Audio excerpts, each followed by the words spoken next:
जय हिंद साथियों। कैसे हैं आप लोग? उम्मीद करते हैं आप लोग अच्छे होंगे, स्वस्थ होंगे और मज़े में होंगे।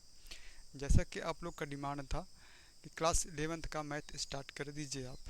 ठीक है, आपसे पढ़कर बहुत अच्छा लगता है, हमें समझ में आता है। तो आपके लिए मौका है कि क्लास 11th, ठीक है, सबसे पहले अपन क्लास 11 को स्टार्ट करेंगे। जैसा आप लोग का रिस्पॉन्स रहेगा क्लास 12 वाले का, मैं उस पर भी वीडियो बना दूँगा। ठीक है, मैथ का। तो आइए हम लोग स्टार्ट करते हैं। सबसे पहले समझते हैं सिलेबस, किस तरह से स्ट्रैटेजी हमारा होने वाला है, किस प्रकार हम लोग जो प्रश्न करने वाले हैं, कितना नंबर का रहने वाला है, कैसा प्रश्न पूछता है। ठीक है, कितने नंबर का प्रश्न पूछता है आपका, राइट।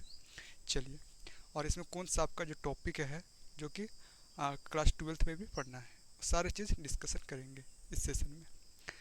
तो ये रहा आपका NCERT class 11th maths syllabus 2026 से 27 का इंग्लिश मीडियम। ठीक है, काफ़ी लोग का डिमांड था कि इंग्लिश मीडियम में करा दीजिए। ठीक है, और हिंदी मीडियम भी कराऊंगा, बस थोड़ा सा वेट कीजिए आप। जो भी हिंदी मीडियम वाले लोग हैं, तो क्लास 11th में मैथ वगैरह साइंस वगैरह जो है, मैं उसको भी करा दूँगा। तो सबसे पहले समझते हैं सिलेबस, क्या क्या क्या हम लोग को पढ़ना है।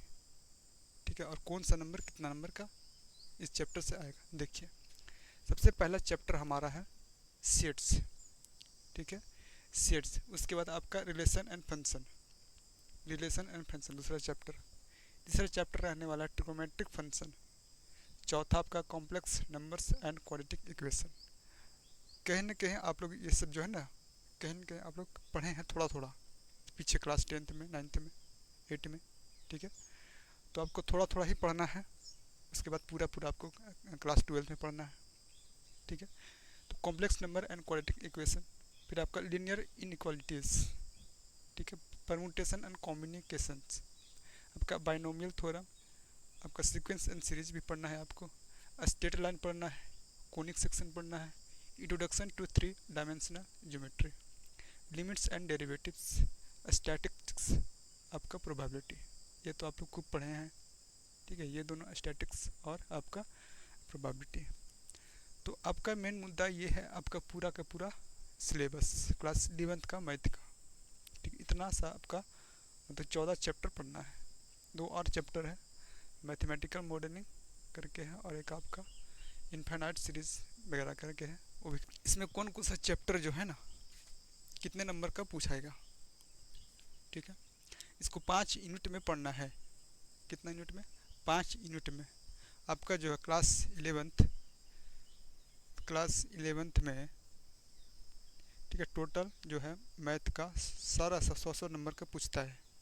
ठीक है, 100 नंबर का पूछेगा, मैथ हो साइंस हो। ठीक है, तो 100 नंबर पूछेगा, जिसमें से इसमें आपको 2 भाग में बांटा है। 20 नंबर आपका जो है, ठीक है, 20 नंबर जो है इंटरनल असाइनमेंट जो स्कूल स्कूल में कराया जाता है। बाकी 80 नंबर का आपका फाइनल एग्ज़ाम होता है। ठीक है, 80 नंबर का फाइनल एग्ज़ाम होता है आपका। राइट है मेरे भाई, कोई दिक्कत है? हाँ, कितना प्रश्न होता है? तो आपका 52 प्रश्न होता है। मेनली जो है हर एक स्टेट का अलग अलग रूल है। हमारे स्टेट में यानी कि जैक में, ठीक है, जैक में अगर क्या किया है ना, मात्र 40 प्रश्न है। ठीक है, 40 प्रश्न दिया है एमसीक्यू प्रश्न, मात्र 40 प्रश्न एमसीक्यू कीजिए आप। सही ऑप्शन मतलब टिक मारिए, राइट है। एमसीक्यू मतलब कि एक प्रश्न दिया रहेगा और ऑप्शन में दिया रहेगा ए बी सी डी, कौन सा सही होगा, ए होगा, बी होगा, सी होगा, डी होगा, इस टाइप का हमारे स्टेट में, झारखंड में। बाकी अदर स्टेट में आपका हो सकता है ये अप्लाई हो, या फिर ये भी चल रहा होगा वहाँ पे। ठीक है, तो हो सकता है चेंज हो जाए तो अच्छी बात है, और ना चेंज हो तो फिर आपका पुराना वाला जो पैटर्न है 80 और 20 रहेगा आपका। ठीक है, 80 नंबर फाइनल और 20 नंबर जो है स्कूल में, ये कॉलेज में होता है आपका। राइट है, लेकिन हमारे झारखंड में आपका जो क्लास 11th में ये है आपका। ठीक है, क्लास 11th में आपका ये चीज़ 40 प्रश्न रहेगा। ठीक, बट अब जब क्लास 12th में जाइएगा ना, क्लास 12th में जाइएगा, ध्यान दीजिए, क्लास 12th में जब जाइएगा और मैथ आप वहाँ पे पढ़िएगा, जब कोई सा सब्जेक्ट पढ़िएगा, तो आपका यही पैटर्न अप्लाई होगा वहाँ पे। ठीक है, 80 नंबर जो है आपका पूछेगा। इसमें से 1 नंबर का, 2 नंबर का, आपका आपका 3 नंबर का, 5 नंबर का रहता है। ठीक है। हाँ, टोटल 52 प्रश्न होता है।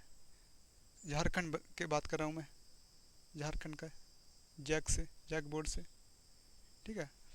यानी कि हर एक स्टेट में यही पैटर्न क्लास 12 का हो रहा, अप्लाई हो रहा होगा। ठीक है, उम्मीद करते हैं। तो आपको ये नहीं समझना है कि अगर ये नहीं है तो ये हमारे पास है तो इजी है, हम लोग टिक मार देंगे। ठीक है। बट आपको ऐसा लेकर के चलना है कि क्लास 12 में जो है इस पैटर्न में, ठीक है, पूछेगा, ध्यान में रखना है आपको। राइट है।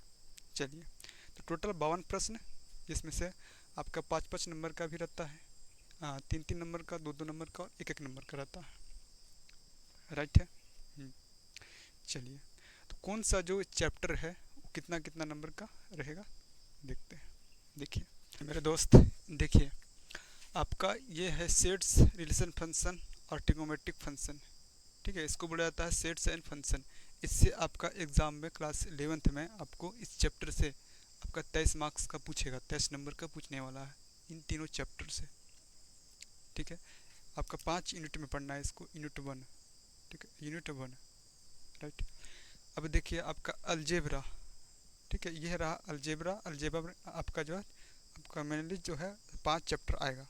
Complex numbers and quadratic equation, linear inequalities, permutations and communications, आपका बाइनोमियल थ्योरम और सीक्वेंसेस एंड सीरीज। ये आपका, इसको बोलते हैं अलजेब्रा। ठीक है, इसको बोलते हैं अलजेब्रा। इसे 25 मार्क्स का पूछता है एग्ज़ाम में। इस 5 चैप्टर से एग्ज़ाम में आपका 25 नंबर का पूछता है। ठीक है, कोई दिक्कत है? इसमें थोड़ा सा मतलब कि कैलकुलेशन करने वाला है। ठीक है, इसमें आपका लॉजिक थोड़ा लगाना है। आइए, स्टेट लाइन, कॉनिक सेक्शन और इंट्रोडक्शन टू 3 डायमेंशन ज्योमेट्री, इसको बोलते हैं कोऑर्डिनेट ज्योमेट्री। इससे आपका 12 नंबर का पूछता है। ठीक है। आइए, अकेला गोट्टा गोटी, लिमिट्स एंड डेरिवेटिव्स, यानी कैलकुलस कहते हैं इसको। ठीक है, इससे 8 नंबर का पूछता है। बाकी बच गया स्टैटिक्स, प्रोबेबिलिटी। ठीक है, स्टैटिक्स और प्रोबेबिलिटी आपका जो है 12 नंबर का पूछता है। ठीक है, ये हो गया यूनिट 5, यूनिट 2, यूनिट 3 और ये रहा 4। अब देखिए, थोड़ा आप क्लास 11th में कंजूसी कर सकते हैं, बट आपका 12th जो होता है मेन होता है। जैसे आपका क्लास 9th जो होता है, थोड़ा सा उसमें आप ना भी पढ़ें लेकिन मन लगा करके आपको क्लास 10th में पढ़ना पड़ेगा। ठीक है, मतलब बोर्ड एग्ज़ाम है, वो सीरियस एग्ज़ाम है, उसी पर नंबर आपका बनता है। राइट है। उसी तरह आपको देखिए, ये जो आपका जितना भी चैप्टर है ना, ये आपका थोड़ा बहुत देखने को मिलेगा क्लास 12th में। क्लास 12th बहुत आसान है। क्लास 11th जो है इससे आसान, आपका जो मैथ है उसमें बहुत आसान है, बहुत इजी है। कब? जब आप समझेंगे, जब आप पढ़ेंगे तब। ठीक है, क्लास 11 से बहुत इजी है। देखिए, तो इसमें आपका जो है कौन कौन सा जो चैप्टर है वो इम्पोर्टेंट है, आपको क्लास 12th में आपको पढ़ना पड़ेगा। ठीक है, हाँ, वहाँ पे माथा आपको खखोरेंगे कि ये तो आपने पढ़ा है ना, ये अब तो पढ़ा है अपन, उसमें आपको बेसिक कंसेप्ट नहीं समझाएंगे, डायरेक्ट आपको प्रश्न करवाएंगे हम। ध्यान दीजिएगा, क्लास 11th में कौन कौन सा चैप्टर रहने वाला है। देखिए, आपका गोट्टा गोटी, relation and function, class 11th में भी पढ़ना है और क्लास 12th में भी पढ़ना है। क्लास 12th में भी पढ़ना है गोट्टा गोटी एकदम। ठीक है, देखिए आपका ट्रिग्नोमेट्रिक फंक्शन, इसमें फंक्शन पढ़ना है ट्रिग्नोमेट्रिक, उसमें आपका इन्वर्स ट्रिग्नोमेट्री पढ़ना है, जस्ट उल्टा। तो आपका जो फार्मूला वगैरह, कंसेप्ट वगैरह, इसका थोड़ा सा उल्टा चलेगा, तो इसको भी ध्यान देना है आपको, इसको भी ध्यान देना है। ठीक है, बाकी ये आपका इसमें इसमें आपका कोई सा भी देखने को नहीं मिलेगा। बाकी इसमें आपका स्टेट लाइन, कोनिक सेक्शन, हाँ ये रहा आपका, ये एकदम पूरा गोट्टा गोट्टी ये आपका तो मिल जाएगा। यहाँ पे आप ट्रेलर पढ़ रहे हैं। ठीक है, इंट्रोडक्शन पढ़ रहे हैं किसका? 3 डायमेंशन ज्योमेट्री, 3D का आप यहाँ पे ट्रेलर पढ़ेंगे क्लास 11th में, और 12th में आप पिक्चर देखेंगे वहाँ पे। तो कब आपको समझ में आएगी?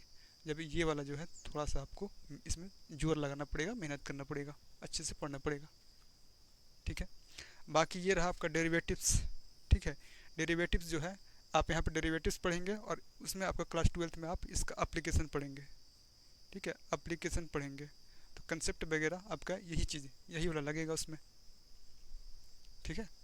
बाकी ये रहा आपका गुट्टा गुट्टी मिल जाएगा 12th वाला, ठीक है। 11th वाला आपको 12th में मिल जाएगा आपका प्रोबेबिलिटी, ठीक है मेरे भाई। तो देखिए आप यहाँ पे ये भी मान लीजिए आप आधा, ठीक है।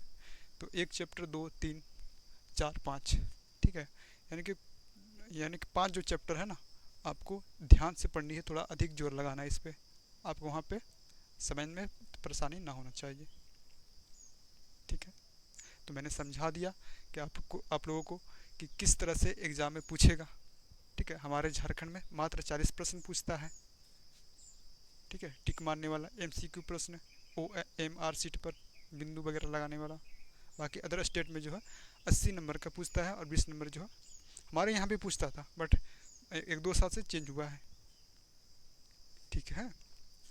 क्लास 12th में जो है आपका जो है 80 नंबर और 20 नंबर का पूछेगा, लिखने वाला उसमें, ठीक है, टिक मारने वाला नहीं पूछेगा, ठीक है। तो हम लोग मिलते हैं डायरेक्ट, हम लोग नया चैप्टर लेंगे। कौन सा चैप्टर लेंगे हम लोग, तो अपन इजी से मॉडरेट की ओर चलेंगे, ठीक है। डायरेक्ट हम लोग इससे स्टार्ट करेंगे, थोड़ा सा बोरिंग लगेगा, ठीक है। इसमें लॉजिक थोड़ा लगाना है इसमें, बट इसमें कैलकुलेशन थोड़ा है। तो हम लोग complex numbers and quadratic equation, ये पहला चैप्टर मान के चलिए आप, ठीक है। ये अपन स्टार्ट करेंगे इसको, complex numbers and quadratic equation, ये भी आप पढ़े होंगे क्लास 10th में इसको, ठीक है। कॉम्प्लेक्स नंबर्स नहीं पढ़े होंगे बट क्वाड्रेटिक इक्वेशन वगैरह पढ़े होंगे, ठीक है, द्विघात समीकरण। तो चलिए मिलते हैं हम लोग नए क्लास में। आई होप आप लोगों को समझ में आ गया होगा किस तरह से एग्ज़ाम में पूछता है, कितने नंबर का पूछता है, कौन सा इंपॉर्टेंट आपका चैप्टर है, कौन सा कितना मार्क्स का पूछता है, राइट है। तो बाय बाय, टाटा।